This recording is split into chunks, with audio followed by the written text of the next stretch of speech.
আজি মই আপোনালোকক 100 হাঁহ পালন কৰিলে কিমান লাভ হয় আৰু কিমান টকা মূলধন লাগে জনাম। 100টা হাঁহ পালন কৰিলে আপোনালোকক মূলধন লাগিব 20ৰ পৰা 25,000 টকা।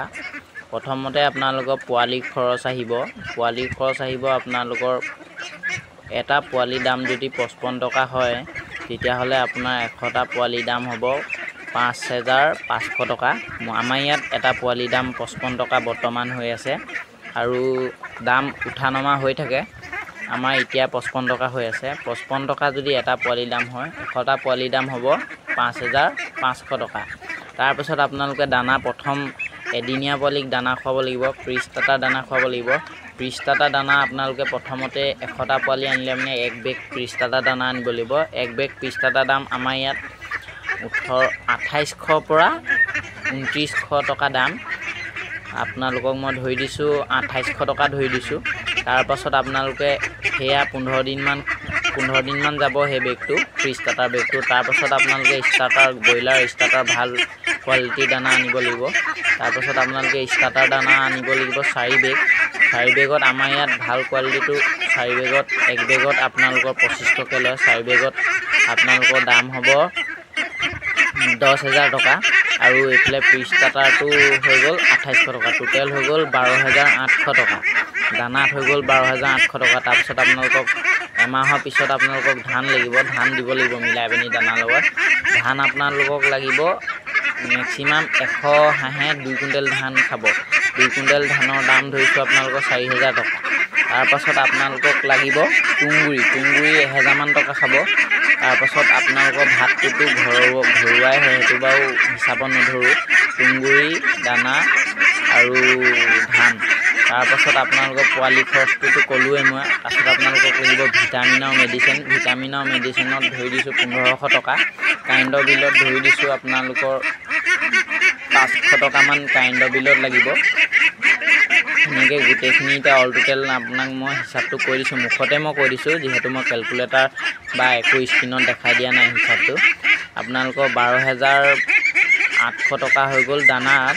ধানৰ 4,000টো যদি যোগ কৰি দিওঁ 16,800 টকা। তাৰপাছত আকৌ যদি মই যোগ কৰি দিওঁ আপোনাৰ তুঁহগুৰিটো, তেতিয়া হৈ গ'ল আপোনাৰ 17,800 টকা। আকৌ পোৱালিটো যদি 5,500 টকা যদি আকৌ যোগ কৰি দিওঁ তাৰ লগত, তেতিয়া হৈ যাব আপোনালোকৰ টোটেল 23,200 টকা।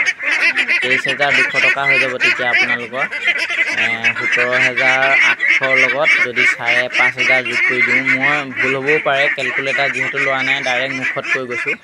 23,200 মান হ'ব। তাৰপাছত আপোনালোকক ধৰি দিছোঁ 23,300 নে 200 হয় নাজানো আৰু, মই ডাইৰেক্ট কৈ গৈছোঁ আৰু ভুল হ'বও পাৰে, চাই ল'ব আপোনালোকে, কেলকুলেটাৰ মাৰি দিব, যিহেতু মই কৈয়ে দিছোঁ। তাৰপাছত আপোনালোকক লাগিব মেডিচিনৰ খৰচটো। মেডিচিনটো যদি ধৰি দিওঁ তেতিয়া আপোনালোকৰ টোটেল খৰচ মেডিচিন আৰু যদি তুঁহগুৰিটো চব মিলাই দিওঁ তেতিয়া আপোনালোকৰ টোটেল খৰচ আৰু কাৰেণ্টৰ বিল 500 মান লাগিব। টোটেল আপোনালোকৰ 25,000 মান টকা খৰচ হ'ব। মোৰ 25,000 মান টকা খৰচ হৈ আছে 100 পোৱালিত। 100 পোৱালিত 25,000 খৰচ হ'লে মানে আপোনালোকৰ এটা হাঁহত যদি আপোনালোকে 500কৈ বিকিব পাৰে তেতিয়া আপোনালোকে 100টা হাঁহত 50,000 টকা পাব। 50,000 টকা পাব। তাৰপাছত আপোনালোকে আৰু নিজৰ যদি মূলধনটো যদি আপোনালোকে বিয়োগ কৰি 50,000 পৰা যদি 25,000 বিয়োগ কৰি দিয়ে তেতিয়াহ'লে আপোনালোকৰ লগত থাকিব 25,000 টকা। 25,000 টকা আপোনালোকৰ লাভ হ'ব 3 মাহত। 3 মাহত 25,000 টকা লাভ হ'ব আৰু 25,000 টকা আপোনালোকৰ মূলধন হ'ব। তেনেধৰণে আপোনালোকে হাঁহ পালন কৰি এখন ধুনীয়াকৈ ঘৰ চলিব পাৰে। খালি অকণমান হাঁহৰ বিষয়ে জানি ল'ব। তাৰপিছত হাঁহ পালন কৰাটো মই বিশেষকৈ ভাল বুলি জনাম, নহ'লে বা বহুতৰ লোকচানো হয়, যিহেতু বৰ্ডিং কৰিব নাজানে, কিবা কৰিব নাজানে, পোৱালি অৱস্থাতে বহুত মৰি যায়। মোৰ এতিয়া 100 পোৱালি মই আনিছিলোঁ, মোৰ এটাও পোৱালি নমৰিলে। প্ৰথমতে মই কাৰ্টুনত ৰাখোঁ, তাৰপাছত মই কাৰ্টুনৰ পৰা উলিয়াই দিওঁ।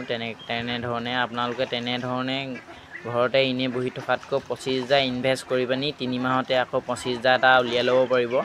আৰু দাম অনুযায়ী পানি আপোনালোকৰ দাম বিশেষ মানে মাহে কিছুমান মাহত আপোনালোকৰ দামটো 600 টকালৈকে হয়গৈ আৰু কিছুমান মাহত 400 টকাও পোৱা যায় 400 টকা পালেও আপোনালোকৰ লছ নাই 400 টকাকৈ পালেও এশটা হাঁহত আপোনালোকৰ মেক্সিমাম 40,000 টকা আহিব তেতিয়াও আপোনালোকৰ 15,000 টকা লাভেই থাকিব তেনেকৈ আপোনালোকে হাঁহ পালন কৰি পিনি চলিব পাৰে আজি ইমানকে ক'লোঁ হাঁহ পালন কৰি কেনেকৈ আপোনালোকে চলিব পাৰে হয়তো মোৰ কেলকুলেটাৰ মাৰোঁতে ভুল হ'বও পাৰে আপোনালোকে নিজে চাই চিন্তি ল'ব ভিডিঅ'টোত আৰু মই কৈ দিয়া মতে কেলকুলেটাৰটো মাৰি ল'লে মানে আপোনালোকৰ তাত হিচাপটো ওলাই যাব যিহেতু মই এনি টাইম হাঁহ কুকুৰাৰ লগত লাগিয়ে থাকোঁ সেইকাৰণে কেলকুলেটাৰ মাৰি পিনি ভিডিঅ'টো দীঘল নকৰোঁ বুলি ভাবিলোঁ সেইকাৰণে মুখতে কৈ দিলোঁ এয়াই কৈ পানি আজি মই সামৰি দিলোঁ এনেকৈ আপোনালোকে মই কোৱা মতে যদি পুহিব বিচাৰে তেতিয়াহ'লে আপোনালোকৰ মূলধন 20,000 পৰা 25,000 টকা এটা লাগিব 100 হাঁহ পুহিবলৈ আৰু আপোনালোকে ধুনীয়াকৈ 100 হাঁহ পুহি পানি এখন ঘৰ আৰামত চলিব পাৰে